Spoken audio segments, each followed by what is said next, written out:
નમસ્કાર મિત્રો સ્વાગત છે તમારું અમારી YouTube ચેનલમાં। આપની સાથે હું છું પિનલગીરી ગોસ્વામી।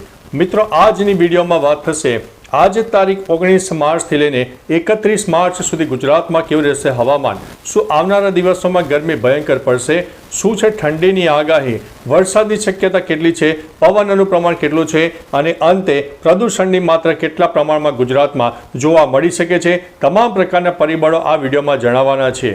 પ્રથમ મિત્રો સિસ્ટમ સાથે ઠંડીની આગાહીની વાત કરી દઈએ તો અત્યારે ઉત્તર ભારતના ઉત્તરી પટ્ટામાં વેસ્ટર્ન ડિસ્ટર્બન્સ સક્રિય થયું છે। બીજી તરફ હિમાલયની જે ગિરિમાળાઓ છે તેમાં એક સામાન્ય બરફવર્ષા અને વરસાદનું વાતાવરણ પણ સર્જાયું છે, જેની અસર ઉત્તર ભારતના અંદાજિત 50થી લઈને 80% વિસ્તારોમાં જોવા મળનારી છે અને છેક દિલ્હી સુધી વાતાવરણમાં પલટો આવે અને આગામી 2 થી 3 દિવસમાં દિલ્હીમાં પણ છૂટોછવાયો વરસાદ થાય તેવી સંભાવના છે। બીજી તરફ મિત્રો ગુજરાતનો ઉત્તરી પટ્ટો એટલે કે પાકિસ્તાન તરફનો જે વિસ્તાર છે તેમાં એક સાયક્લોનિક સિસ્ટમ સર્જાઈ છે।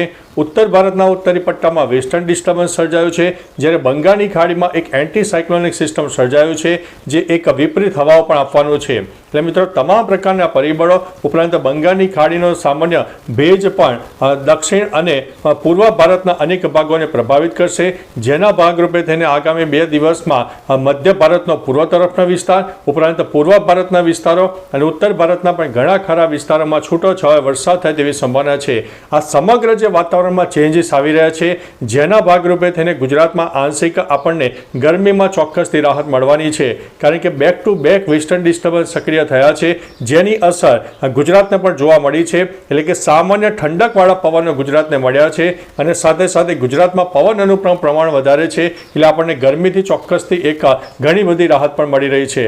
બીજી તરફ મિત્રો પવનની વાત કરીએ તો ગુજરાતમાં પવનનું પ્રમાણ 10થી લઈને 20 કિલોમીટર પ્રતિ કલાકની ઝડપે એવરેજ પવનનું પ્રમાણ જોવા મળે, પરંતુ કચ્છ હોય, સૌરાષ્ટ્ર અને દક્ષિણ ગુજરાતનો જે દરિયાઈ પટ્ટી વિસ્તાર છે જેમાં 25થી લઈને 30 કિલોમીટર પ્રતિ કલાકની ઝડપે પવન પણ ફૂંકાઈ શકે છે। એકંદરે મિત્રો ગુજરાતમાં પવનનું પ્રમાણ થોડું વધારે જોવા મળશે। એટલે કે અત્યારે જ્યારે આંબા ઉપર કેરીની સિઝન પણ આવી ગઈ છે ત્યારે હવે થોડુંક આંબાના જે વૃક્ષો છે તેમાં જે મોર પણ આવી ગયા છે, કેરી પણ આવવા લાગી છે, એટલે સામાન્ય નુકસાન પણ થઈ શકે તેવી સંભાવના છે અને કેરીનો પાક સામાન્ય ઓછો થાય તેવી પણ સંભાવના દેખાઈ રહી છે, કારણ કે અવારનવાર વાતાવરણમાં ચેન્જીસ આવી રહ્યા છે। બીજી તરફ સામાન્ય પવનનું પ્રમાણ પણ વધારે જોવા મળ્યું છે, એટલે આ એક મોટી સમસ્યા પણ દેખાઈ રહી છે।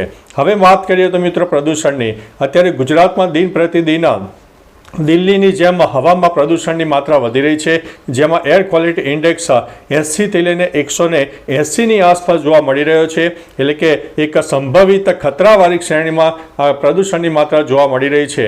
આટલો બધો મિત્રો એર ક્વોલિટી ઇન્ડેક્સ હોય તો ચોક્કસથી એક મોટા પ્રમાણમાં પ્રદૂષણની માત્રા જોવા મળે છે। હવામાં ઝેરી ગેસનું પણ પ્રમાણ વધારે જોવા મળી શકે છે, એટલે મિત્રો થોડા સાવચેત રહેજો, એલર્ટ રહેજો। હવે વાત કરીએ તો ગરમીની આગાહીની, અત્યારે ગુજરાતમાં આપણને એક વેસ્ટર્ન ડિસ્ટર્બન્સની અસરના કારણે સામાન્ય રાહત મળી છે ગરમીમાં, પરંતુ ન્યૂનતમ તાપમાન 20થી લઈને 24 ડિગ્રીની આસપાસ, જ્યારે મહત્તમ તાપમાન 35થી લઈને 39 ડિગ્રીની આસપાસ જોવા મળે તેવી સંભાવના છે।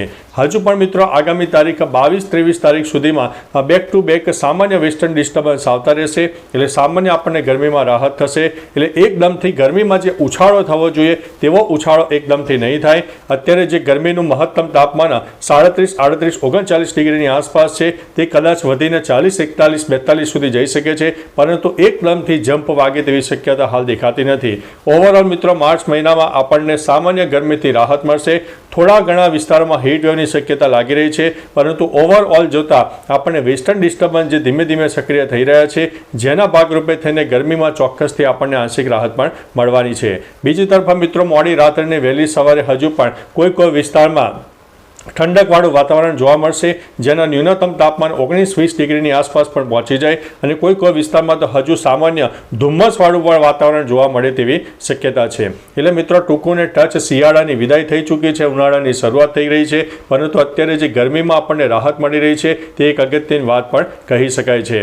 બાકી મિત્રો તમારા વિસ્તારમાં વાતાવરણ કેવું છે, હવામાનમાં પલટો આવ્યો છે કે નહીં, પવનનું પ્રમાણ કેવું છે, ગરમીનું પ્રમાણ કેવું છે, ઠંડીનું પ્રમાણ કેવું છે, તમામ પ્રકારની માહિતી વિસ્તારો સાથે નીચે કમેન્ટમાં આપજો, જેથી ગુજરાતના આપણા અન્ય મિત્રો પણ જાણી શકે કે કયા જિલ્લા, શહેર અને ગામમાં વાતાવરણ કેવું ચાલી રહ્યું છે।